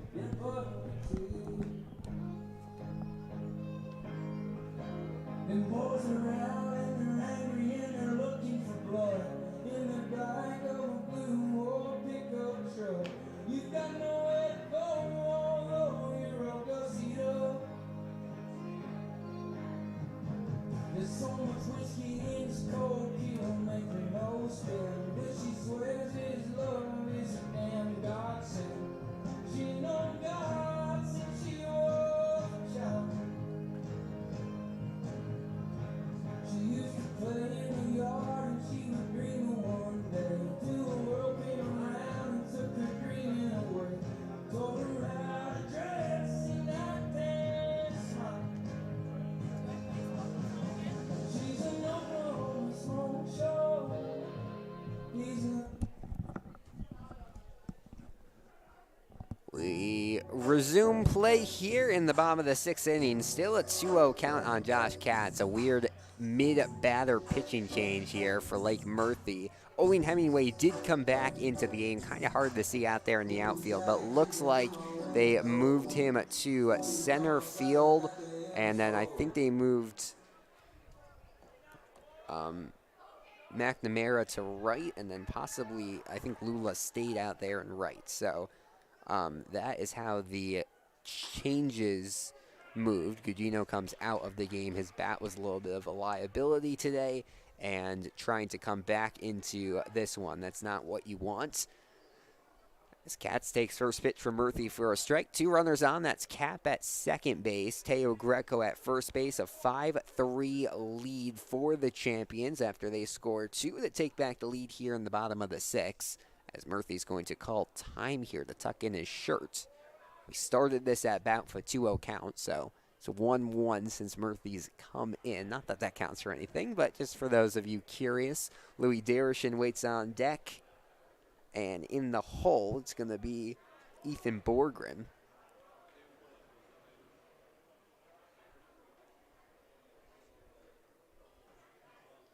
Look back at second base, the throw from Murphy. Beautiful strike there. Looks like a little bit of off-speed action from the senior right-handed pitcher. 2 seniors on the mound here today for the Grizzlies, and we'll see if he can get out of this at first batter face. The 2-2 fouled off. We'll do it again to Cat. Excuse me, the 3-2 fouled off. We'll do it again. We mentioned Katz on the day, 0 for 3, a pair of groundouts and a fly out to center field. It's going to be interesting to see what Lane Tech does pitching-wise. Bozak has not gone more than 2 innings in a game yet this year. 2 was the high reached last week against Lincoln Park. But he's been pitching well thus far.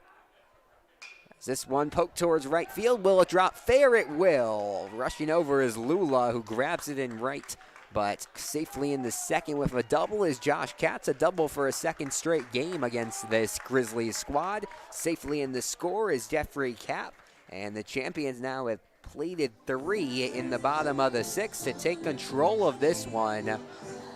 Katz moves to second. Greco moves from first to third. And Louis Darishin looks to extend the lead out even more. He's been a big RBI guy all season for the champions. Already has 1 today.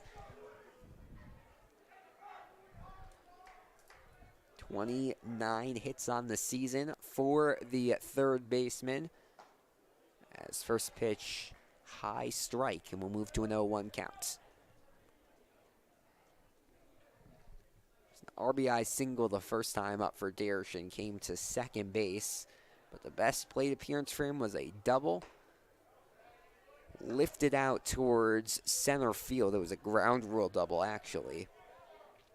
Last time up, and then he was able to come around the score eventually after off of a hit by Borgren, who waits on the on-deck circle. This one fouled off. And a 1-2 count here. A nightmare inning here for the Grizzlies.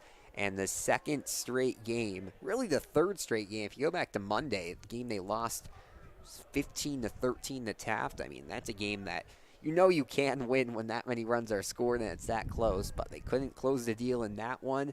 And now Wednesday, runs given up in the 7th, 6th, they really didn't give them a chance. And similar story here tonight. Tie it, they take the lead late. And then Lane Tech climbs back, and now a 6-3 ball game. Still room to strike for the champions.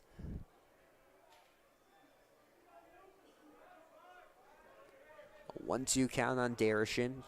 Katz takes his lead at second. Greco the same at third. The pitch. swung on and missed strike 3. Second strikeout of the day for Darishan. And the Grizzlies do get a big second out here, but it is going to just be 2. And next up will be Ethan Borgren. We said last time as he was at the plate he was due for a hit, and boy did he deliver. Lifted one to left field off the fence over the head there of Gugino out there in left. And we'll see if he can repeat his success here. Gets ahead in the count 1-0. 1 for 3 on the day. He flew out his first time, grounded out his second time. It's been good over there at first. Borgren actually leads the team. He has a perfect fielding percentage on the year. It's a dirty pitch there. Some movement and some off speed. Moves us to a 1-1 count.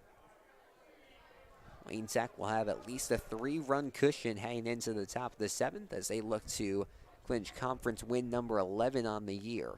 Runners take their leads at first and second base. The pitch bounces away here from Dorn. They're going to send Greco the throw, not in time, and now a 7-3 lead for the champions. Risky call there. Did not get that far away from Dorn, but ends up being the right choice. Katz takes third with the steal, and now a 2-1 count on Borgren and a 4-run lead for the champions, who are trying to match their 5-run victory they had on Wednesday.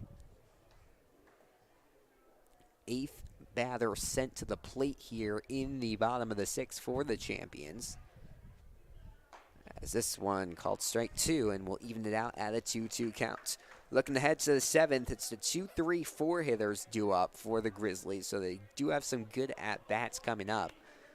They're going to have to come back from a 7-3 deficit, something always tough to do for a baseball player.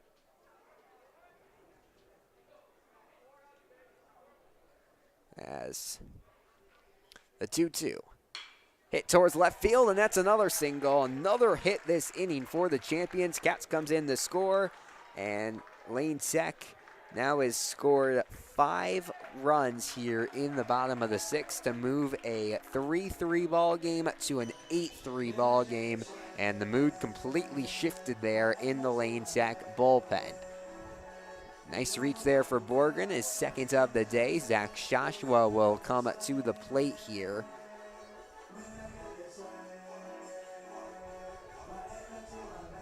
And apologies, folks. Borgren was rushing there. He actually got to second base. We were looking down the market, but he's going to be at second there. So an RBI double there for Ethan Borgren as Zach Joshua comes to the plate, trying to poke his second hit of the day. 8-3 lead for the champions. First curveball reaching outside. We'll move it to a 1-0 count. It's been a very similar pattern. Strong starting pitching for the Grizzlies. Lose some control near the latter stages of a long start, and then some rocky relief pitching. Not bad pitching from Lake Murphy, but seems like when Lane Tech bats have warmed up, they just have known how to hit him in this series. Henry Murray waits in the on-deck circle, a 1-1 count on Zach Joshua. Runner takes towards third. It was a high pitch, and safely into third base will be Ethan Borgren, who's looking to come home to score for the first time today, and looking to be Lane Tech's 9th run of the game. First, though, Joshua has to reach. The 2-2. Excuse me, the 2-1 is a strike called on the outside part of the plate. So we'll even out the count. It's Borgren at third base. Thanks for joining us. Alex Burstein on the call here from Cary Woodfield. Lane Tech looking to win a second straight game. Never have dropped a series in recorded Max Preps history, which goes back to about 2004, 2005 to this Grizzlies squad. That wasn't at risk here today, but it just shows how dominant we have seen this champion squad against the Grizzlies. 3-2 offering now to Joshua. Make or break pitch. This one hit towards second. Scooping it's Linares, who will throw the first in time for the 4-3 putout. But the offense comes alive for the first time today here in the bottom of the 6th. Runs come across from Tyler Trapp, Carson Berg, Jeffrey Cap, Deo Greco, and Josh Katz. It's an 8-3 ball game as we head to the top of the 7th. Don't go anywhere. You're watching Lane Tech Baseball here on the Lane Tech Athletics YouTube channel.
We head to the top of the 7th, the commanding 8-3 lead for the champions, and Ethan Borgren will move from first base to the pitcher's mound. Jack Sir comes into first base. 4th pitching appearance of the year for Ethan Borgren. The last one went a little rough.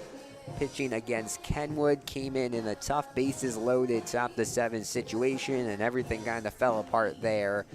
And as a result, a 8.4 ERA. Also had a rough outing against Von Steuben. But if you go back to the game against Von on April 1st, which feels like forever ago, Borgren actually got the win in that one. So 1-0 on the year. Couple of no decisions. This will most likely be a no decision for him, barring any catastrophic events for the right-handed junior.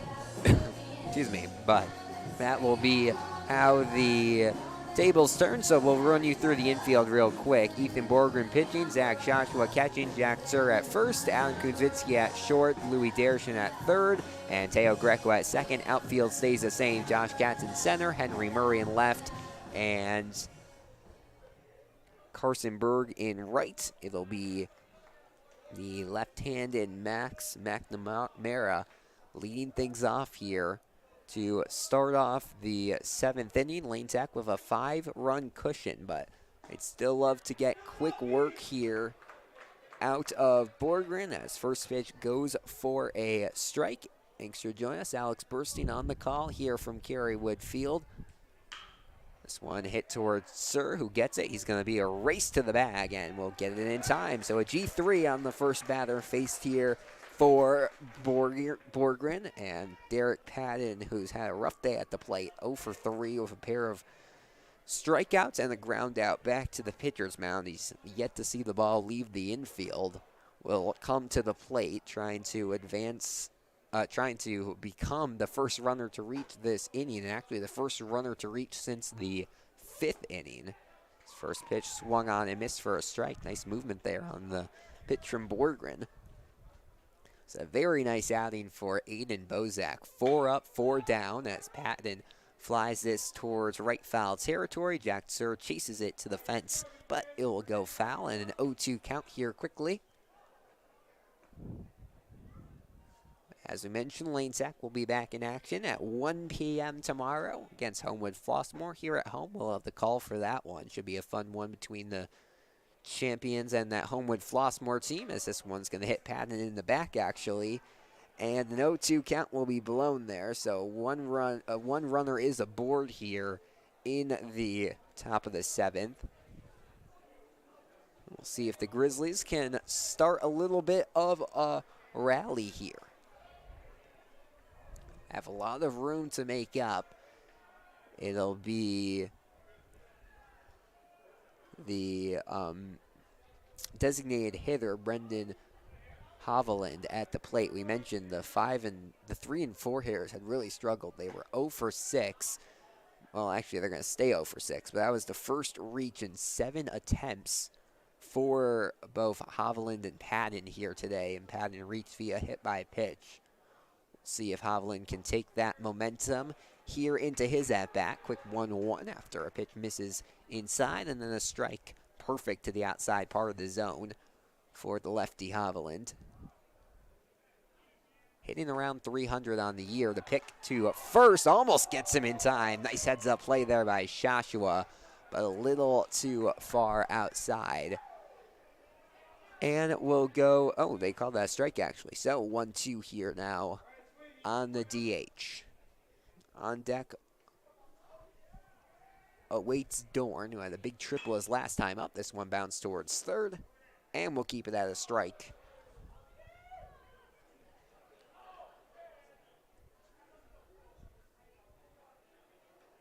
It's been a pretty solid 14 innings of baseball the champions have played against the Grizzlies. Obviously, I think they would have liked some more consistent offense, but the defense has played well, and they've had their moments when they need this. This one chopped to first. They get one to throw to first, not in time, though, so a 3-6 putout, fielder's choice. As reaching there will be Hovland, and now 2 away. And the Grizzlies down to their last out here on this Friday, trying to get a miracle comeback for that third conference win, but looks like it's going to be too little too late, most likely. Those 5 runs given up in the bottom of the 6th really hurting the Grizzlies here tonight. First pitch misses low. Borgren's been solid here after a couple of rough pitching performances, but coaching staff wanted to give him another try at it, and working well here early on. This one swung on and missed. Almost looked like a sinker there. Some nice downward action on the pitch from Borgren, and we'll even out the counts. On deck awaits Nick Linares, hoping he has a chance to bat. He's been the best hitter today, possibly for either team. 3 for 3. I'm not sure if we have any player on any other team who's done that, as check swing goes for a strike.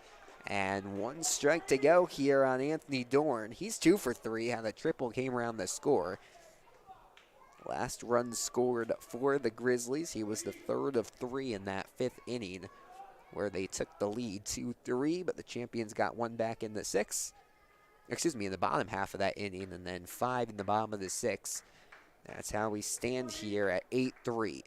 A 1-2 offering here to Dorn. Runner at first takes his lead. The pitch from Borgren. It's bounced over the head of Joshua. He doesn't know where it went, and a little unaware there was Payton. Was Hovland. He probably could have safely got into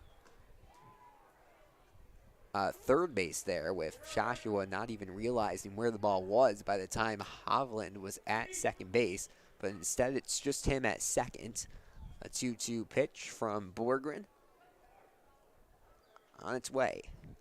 Swung on and missed, strike 3, and that will tie the ribbon on top of another great win for the Lane Tech champions. 8-3 they win. That's actually your final in both of the 2 games. They get 2 5-run victories over the Grizzlies here at Kerrywood Field, and they will head into the final conference series with an 11-1 conference record. Great pitching to start off today from Jack Davis. Very good relief from Aiden Bozak and Ethan Borgren, and runs today came big in the 6th inning, as Carson Berg, Tyler Trapp, Jeffrey Kapp, Teo Greco, and Josh Katz all come to score, and the champions win this one 8-3. We'll be back on the air tomorrow at 1 p.m. for Lane Tech and Homewood Flossmoor, and what should be a fun one, but that's just about all the time we have for now.